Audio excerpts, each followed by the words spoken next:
মহুয়া মাসুম মিম অত্যাচার নির্যাতন সহ্য করতে না পেরে বাবার বাড়ি থেকে কয়েক দফায় ৫ লক্ষ টাকা এনে দেন স্বামীকে, কিন্তু শ্বশুরপক্ষের দাবি আরও ২ লক্ষ। সময় মতো এই টাকা দিতে না পারায় শেষ পর্যন্ত স্বামী বাবু এবং শাশুড়ি জাহানারা তাকে হত্যা করে বলে অভিযোগ করেন স্বজনরা।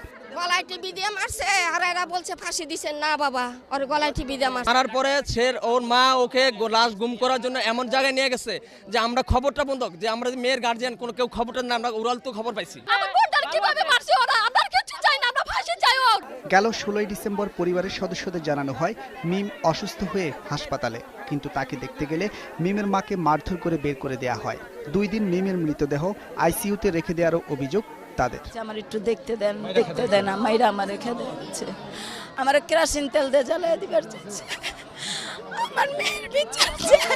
১৬ তারিখ মারা হওয়ার পর আমাদের বলে নাই, মেডিকেল নিয়ে গেছে, লাশ প্রথমেই মারা গেছে, আইসিইউতে টাকা দিয়ে রাখা হয়েছে। এই ঘটনায় থানা মামলা দায়ের হলেও এক আসামিকে আটকের পর ছেড়ে দেওয়ার অভিযোগ করেন তারা। জাহানারা নামে একটা ম্যাডাম আছে, আমি কি তার অ্যারেস্ট করেন? আচ্ছা, তার অ্যারেস্ট করেছে, আপনারা আসেন তাড়াতাড়ি। যাই দিই ম্যাডাম কেউই নাই, শুধু লাশ আর কেউ নাই।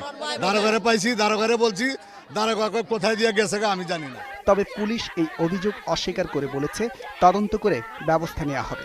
আমার মনে হচ্ছে, তবে এটা মামলা হলে এবং তদন্ত সাপেক্ষে থ্রোতাল রিপোর্টে এবং ময়নাতদন্তের পাওয়ার পরে আমরা বুঝতে পারবো বিষয়টা কি। রাকিব হাসান, একুশে টেলিভিশন, ঢাকা।